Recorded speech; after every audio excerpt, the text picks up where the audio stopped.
Alô pessoal, mais um vídeo no canal. Chegou o grande dia, o primeiro jogo da Recopa Sul-Americana entre Lanús e Flamengo. Eu avisei a vocês que o jogo não tinha nenhum risco de ser adiado e não será adiado pela Conmebol por conta da situação política envolvendo a Argentina. Muitos torcedores ficaram com esse receio, me mandaram mensagens e eu já havia dito no último vídeo que isso não iria acontecer.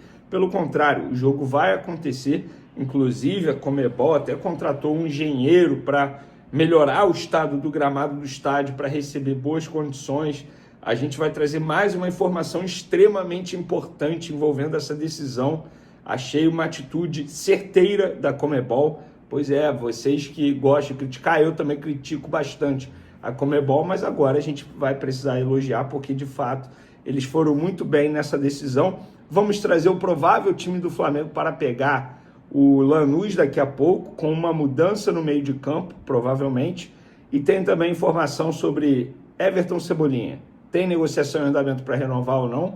E um outro jogador que está com muita moral com o técnico Felipe Luiz, está muito próximo também de renovar, e a gente vai trazer essas informações no vídeo. Agora, vamos para as informações? Vamos lá, galera.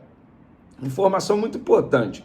Eu avisei a vocês aí que teria jogo, inclusive até postei nas minhas redes sociais imagem da medalha do campeão, do troféu. O troféu é bonito, hein? Cara, a Conmebol manda muito bem nesse quesito de fazer troféu, porque o troféu da Libertadores é muito bonito, o troféu da Sul-Americana é muito bonito e o troféu da Recopa também é muito bonito, e pode ter novamente o escudo do Flamengo ali, porque o Flamengo foi campeão em 2020 e está em busca do bi agora.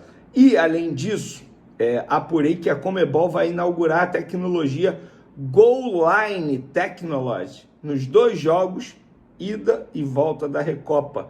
Dessa forma, não dependerá mais dos ajustes de imagem por parte do VAR, mais um passo em prol da isonomia no futebol sul-americano. Árbitros e VAR estão certificados para poder arbitrar com o uso dessa tecnologia em ambas as partidas, lá em Buenos Aires, nessa quinta-feira, e no Maracanã, na semana que vem, também quinta-feira. E por falar nisso, já uma informação envolvendo o jogo da volta.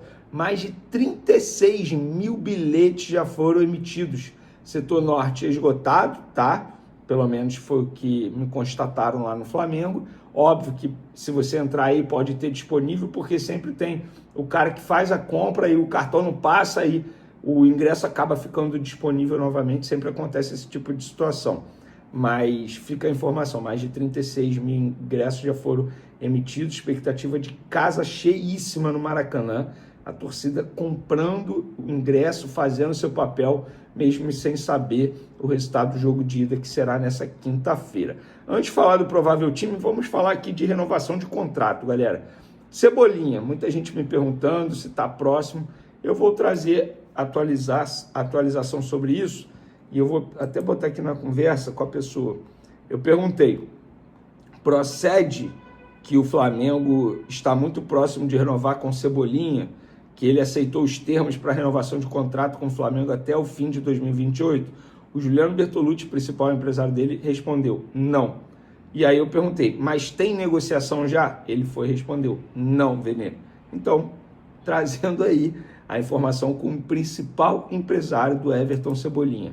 Não tem nada encaminhado, não tem nem sequer uma negociação em andamento. Lá no Flamengo, o que me passaram, tem uma negociação que está muito próxima de ser concretizada, que é com Everton Araújo, uma renovação de contrato. Mas, Vene, ele tem contrato até 2028. E o Cebolinha ele tem contrato até dezembro desse ano. A partir do meio do ano ele pode assinar um pré-contrato. O Everton Araújo tem contrato até 2028. Contrato longo. Por que o Flamengo está negociando? Porque o jogador, tal como disse Felipe Luiz na última entrevista coletiva, recebeu muitas propostas. Uma delas foi até do Grêmio, bem forte, inclusive. O Flamengo não negociou e agora vai dar uma valorização salarial a esse jogador. Pelo menos a conversa está caminhando para esse lado, para esse sentido. E muita gente me perguntou também sobre o Wallace, continua na mesma.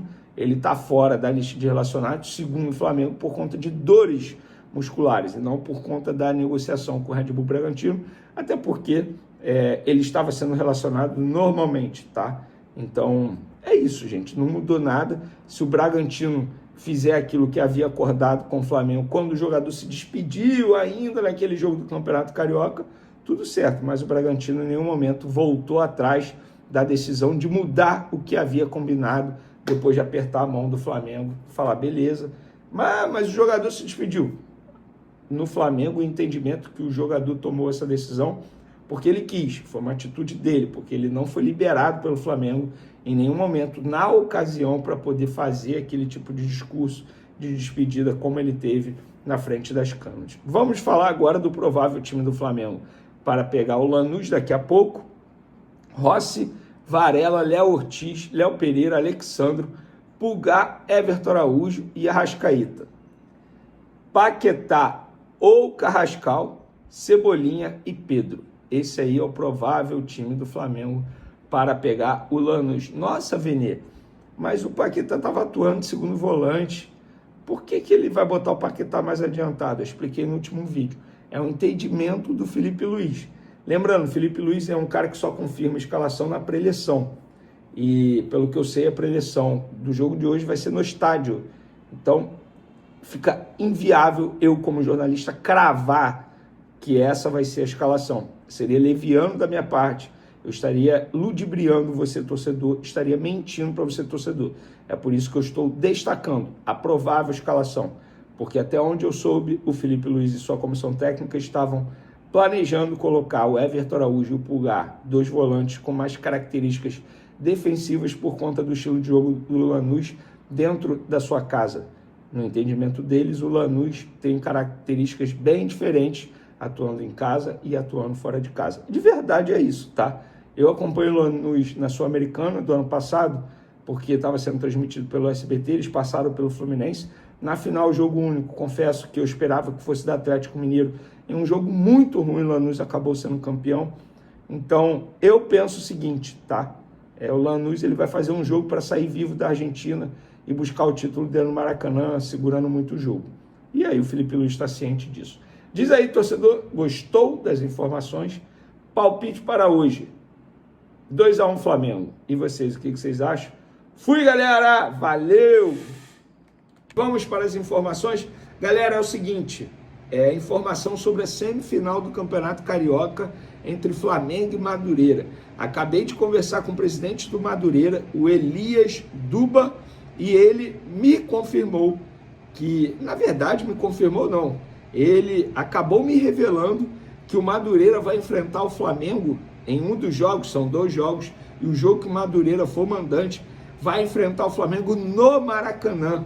Segundo ele, teve um acordo com o presidente do Flamengo, o BAP, questão de renda, enfim, fizeram um acordo e os 2 jogos serão disputados no Maracanã. Ainda não tem data nem horário definidos pela FERJ.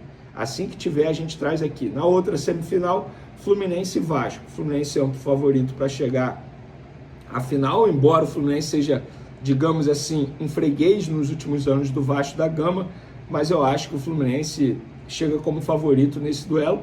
E Flamengo e Madureira, nem preciso dizer que o Flamengo tem a obrigação, com todo respeito ao Madureira, tricolor suburbano, mas o Flamengo tem a obrigação de passar pelo Madureira, ainda mais sendo realizado em 2 jogos. Vamos agora para a lista de relacionados do Flamengo para pegar o Lanús. Enquanto a gente grava esse vídeo aqui, a delegação está viajando para a Argentina, local do confronto com o Lanús, na quinta-feira, 9h30 da noite. Vamos lá. Lista de relacionados. Alexandro, Andreu, Ayrton Lucas, Bruno Henrique, Carrascal, Daniel Salles, Danilo, De Arrascaeta, De La Cruz, Douglas Telles, Diogo Alves, Emerson Royal, Eric Pulgar, Everton Cebolinha, Everton Araújo, Guilherme Varela, Luiz Araújo, Léo Ortiz, Lucas Paquetá, Léo Pereira, Pedro Rossi, Samuel Lino e Vitão. Eles são os relacionados. Além disso, boletim médico. Jorginho segue planejamento de recuperação estabelecido pelo DM do Flamengo, e o Wallace Ian, com dores musculares, não foi relacionado para a viagem à Argentina. E Gonzalo Plata, o que aconteceu? O Flamengo comunicou nessa manhã que Gonzalo Plata foi punido com 2 jogos de suspensão no ano passado pela Conmebol e, portanto, não está disponível para o jogo dessa quinta-feira. Ele tem que cumprir em um jogo que é organizado pela Conmebol, que organiza a Libertadores. Como a Recopa é organizada pela Conmebol, o Plata vai cumprir suspensão nesse jogo de ida e fica à disposição no jogo da volta. Nas redes sociais, muita gente comemorando. Não é desfalque, é reforço. Gente, pelo amor de Deus, né? É óbvio que é desfalque, embora o Plata não tenha começado muito bem o ano de 2026 e o Flamengo tem um baita elenco, mas é desfalque sim. Dito isso, galera, o provável time do Flamengo: Rossi, Varela, Léo Ortiz, Léo Pereira, Alexandro, Pulgar, Paquetá, Arrascaeta, Carrascal, Cebolinha e Pedro. Pois é, o Pedro, que não entrou no último jogo por conta de um incômodo muscular, está relacionado, não está 100%, tá? Mas está relacionado e fica à disposição para esse jogo. Bom, esse provável time aqui é maravilhoso do Flamengo, sem sombra de dúvidas. E para finalizar nosso vídeo, galera, Igor Jesus. Eu confesso para vocês que eu não sei se a notícia saiu daqui do Brasil, lá da Inglaterra. Eu sei que durante esse carnaval estou recebendo uma enxurrada de mensagem em várias redes sociais perguntando sobre Igor Jesus, Flamengo, se de fato tem interesse, como é que está a situação. Eu vou falar aquilo que eu apurei, ou seja, eu me responsabilizo por aquilo que eu apuro, independentemente se algum outro colega soltou algo diferente. Repito, não sou dono da verdade, mas eu não vou ficar aqui, entre aspas, copiando e colando notícia de alguém. Eu vou atrás, eu ligo para as pessoas. E aí eu vou trazer para vocês aqui o que eu tenho de apuração em relação ao Flamengo e Igor Jesus. Primeiro, tal como o Flamengo faz com vários outros jogadores, o Flamengo fez com o Igor Jesus. Ligou, pegou o telefone, falou assim, tomando uma aguinha com a garrafinha da Golf Case, falou: vem cá, qual é a condição aí do Igor Jesus? Dá para negociar? Falando com o empresário. Falou também com o Nottingham Forest, falou com o representante do Nottingham Forest no Brasil. Não vou citar o nome para não expor a pessoa. Consulta, normal. E eles perceberam que não seria viável, ou seja, não foi para frente. Que bom que eles consultaram o Igor Jesus, porque é um baita jogador, um centroavante com características diferentes das do Pedro, e é isso que a diretoria, a comissão técnica, Felipe Luiz, desejam na contratação de um centroavante. Tanto é que ofereceram 30 milhões de euros na contratação do Caio Jorge. O Cruzeiro não fez negócio, porque eles entendem que o Caio Jorge seria o perfil ideal, jogador jovem, brasileiro, já atua no futebol brasileiro, não tem a questão de adaptação. Cruzeiro, por exemplo, o Flamengo não iria pagar imposto, como pagou um imposto extremamente alto com o Lucas Paquetá. Então, por isso, o Flamengo investiu tanto no Caio Jorge. Marcos Leonardo, já expliquei aqui para vocês o que aconteceu. O Marcos Leonardo disse não ao Flamengo 5, 6 meses atrás, e agora o Flamengo não vai atrás dele. A questão do Igor Jesus foi isso, apenas uma consulta normal de mercado. Não tem negociação, não tem situação perto de ser concretizada, não tem nada disso, segundo eu apurei no Flamengo e também com representantes do atleta. Respondi a vocês, galera? Espero que sim. Deixa eu ver se aqui no meu roteiro ficou faltando falar alguma coisa. Não. Vocês agora estão livres para curtir o restante do carnaval. Lembrando, com moderação, porque é carnaval, mas aqui o trabalho continua bastante. Tem vídeo daqui a pouco aqui no canal Venei Casagrande. Valeu, galera. Fui!